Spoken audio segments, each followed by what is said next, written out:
if you remember a lot of my content back in the days, were like 20-year lows, 20-year lows, 25-year lows, and all this other stuff because sales were that bad. Now, do I expect sales to pick up? I think they will pick up a tiny little bit, but I really don't think it's going to be that much more than 5,000. I don't think we're going to get to 6,000 because right now, when I talk to a lot of the buyers, the sentiment is, hey, if I can wait out a little bit, maybe I see more price drops. And also, hey, it sounds like the Bank of Canada isn't cutting the rates in September as well, which is the first week of September, which means that there's no like momentum going into the fall market for real estate. So I don't think things are going to look any better. Hi, my name is Zen. If you enjoy my data-driven and number-crunching real estate updates, be sure to like and subscribe. Realtors are advising their clients to delay listings of their home. Now, that is a very interesting thought process because we're dealing with it right now on our team as well. And I can tell you, spring and fall are generally like a new hope, if anyone watches Star Wars. And the idea that, hey, all the buyers are going to come back in the spring and fall market is a very normal narrative that if you've been in real estate for the last 15 years or even 10 years, it's normal.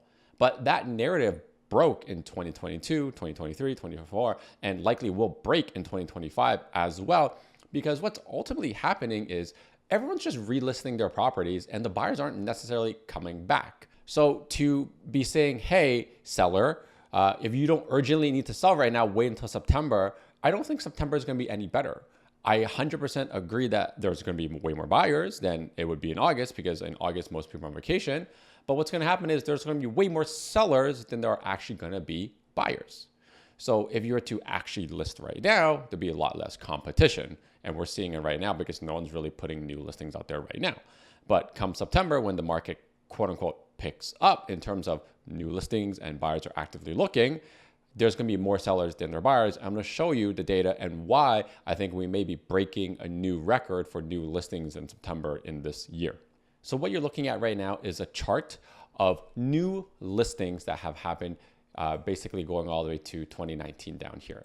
Now, I have personally liked to use 2019 as a baseline because for as long as I've been licensed, which is over a decade, the last normal year that I remember was 2019, where things weren't crazy hot, things weren't crazy cold. It was kind of just like nice, smooth sailing. It was kind of like we just got over the foreign buyer tax, we got over the stress test, and it was before the pandemic and all the interest rate hikes. So like 2019 was like that sweet spot of like normal paced real estate. So I like to use that.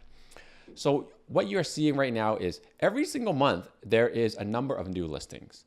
Now, I have traditionally do not like to use new listings as a barometer of how good the market is because anyone who's been following the market knows that a lot of people generally relist their properties. So if you have a seller who is holding offers and doesn't work, they relist it, that new listing or the listing actually counts as two listings. So it's not a great metric. But for the purpose of this video, I'm using new listings to give you a baseline of what is happening to show you that, hey, September 2025 for new listings is going to be like probably off the charts. So in 2019, we had 16,000 new listings, normal. And in 2020, we had 20,000. This is the highest marked one because you have to remember what happened from the sentiment and psyche side. We all got locked up in a pandemic for the first time. We were like, oh my God, real estate is going to be the worst thing ever.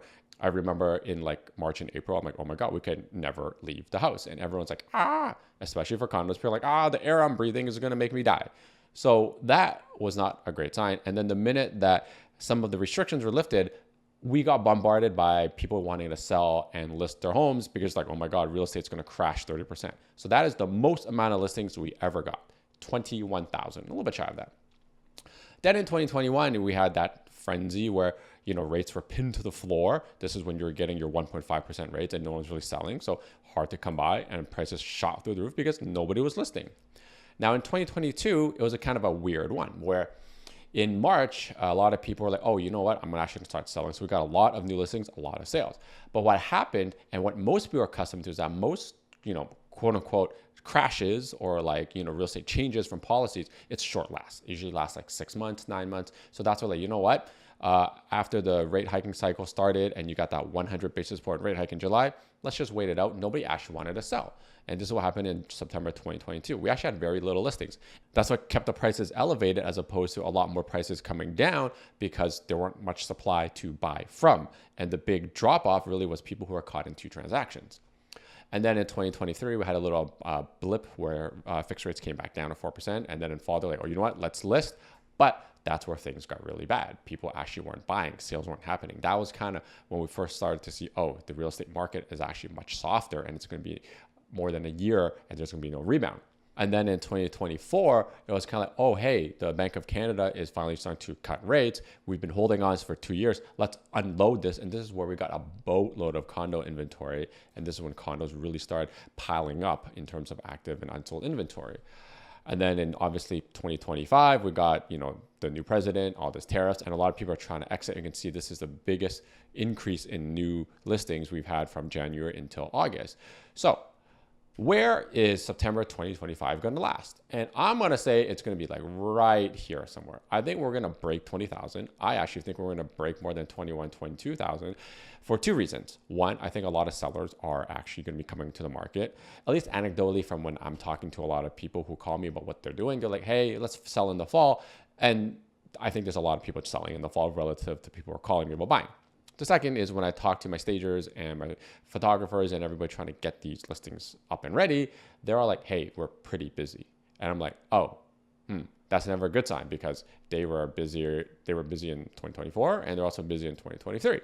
And then I just anecdotally ask them like, hey, how much busier are you in 2023 relative to 2024? And they're saying, yeah, much busier. So I think anecdotally we're having a lot of listings come online for that reason. And it's not a good thing. Because you have to understand the idea for sellers and the sentiment is that, hey, fall will be better. But I'm telling you, it's not. So if 2023 was a better market than 2024 and 2024 is a better market than 2025 so far, and we're getting more and more listings, do you see the trend that's happening right now? It's going up. New listings are going up. The idea that new listings are going to be consistent across the board is not there. I really think we're going up for quite some time. Before you even think about selling, don't let another chatbot price your biggest asset. Your property is not just another number. Hit the link in the description below and I'll send you a personalized assessment with real data and expert insights so you can sell with confidence on your terms. And to illustrate this more for you as well, you can see this chart over here is new listings only for September. And do you see this band over here? That's basically from 2004 all the way to 2019. It's all within this yellow and orange bar. And the yellow line is basically a 10-year average. So, in our case, we'll go back to like say 2015 over here. This is why it's a little bit higher. And then the orange line over here is the average going all the way back to 1998. Do keep in mind, a lot more properties now, a lot more people, right? So the 2023, inclusive of the great financial crisis all the way to 2019, just hovering around, plus or minus 1,500 listings that are new in September. This is why I kept saying 2019 feels like the last year that was normal. It really does. And when you look at the following years, which I'll show you in the previous chart, look, 20,000, 13,000 went down to 11,000, 16, 18. And this is why I really think that we're going to be at 20,000 plus new listings in 2025 because there is a lot of listings coming. I think people are very tired of holding on to their properties. They just don't want to, or they want to move on with their life because they've been waiting in 2023 or 2022 and 2024 saying, hey, the market's going to get better, market's going to get better, and just tired. And life is basically forcing them to make a move, or they just don't want to wait anymore because of either debt, divorce, or death. They're going to have to make a move. So I do think there's a lot of new listings coming on for those reasons. Now, why this is a problem really is this, because you can see here, outside of this kind of 2016 anomaly, this was before the foreign buyer tax came in, you can see sales have just hovered around this kind of band. Again, 2019 was the last normal year. And then you can see in 2020, there were a lot of sales that are happening, again, because of the pandemic and people are trying to move around and get out of condos and move to the exurbs and the suburbs. And then 2021, things were kind of crazy. And then things kind of just died off. And that's the 2022, 2023, and 2024 market where we're hovering around 5,000 sales, which if you remember a lot of my content back in the days were like 20-year lows, 20-year lows, 25-year lows, and all this other stuff because sales were that bad. Now, do I expect sales to pick up? I think they will pick up a tiny little bit, but I really don't think it's going to be that much more than 5,000. I don't think we're going to get to 6,000 because right now, when I talk to a lot of the buyers, the sentiment is, hey, if I can wait out a little bit, maybe I see more price drops. And also, hey, it sounds like the Bank of Canada isn't cutting the rates in September as well, which is the first week of September, which means that there's no like momentum going into the fall market for real estate. So I don't think things are going to look any better. So when you apply the amount of new listings relative to sales, you get something what we call the sales to new listing ratio, which is basically an absorption. It's similar to the metric I use for months of inventory, but the reason why I use months of inventory, like I was saying earlier, is because it doesn't double count listings, whereas new listings does. However, new listings will generally be a leading indicator and more fast stat as opposed to a more accurate stat that takes more time to count at the end of the month. So it's easier to use sales to new listing ratio as kind of like a prediction model, right? So if you look here, the number of new listings that were being bought up in 2021 was about 65%. And it was crazy. It was also crazy before the foreign buyer tax. And you can see, again, 2022, even though rates were really, really, really high and we got that 100 basis point rate hike, we're still hovering around the 40 band, which actually is normal, right? Just a little bit lower than your 10-year average, but it's technically normal. It's nothing like out of the norm because, again, no new listings, right? So that's why I kept the ratio in a decent shape. But when we start getting new listings in 2023 and 2024, you can see that we're basically having 28 and 27% of the new listings being absorbed. So less than a third, closer to a quarter of them. And a lot of that has to do with the fact that we have a lot of new listings. So if we think about it, if we're going to have, say, 20,000 new listings come in, right? And we're going to have, call it about 5,000 sales. If I do 5,000 sales divided by 20,000 new listings, that's a 25% absorption rate. So if I apply that down here, so this is 20, 25, right there. This is basically where the absorption of 25% is going to be. It's going to be historically low. And again, I'm not saying this is going to be like the doomsday or anything. Like I really do think there's price pressure coming downwards in different metrics. And real estate obviously is location based. But I'm going to say this, sales are still going to happen. People are still going to buy, people are still going to sell.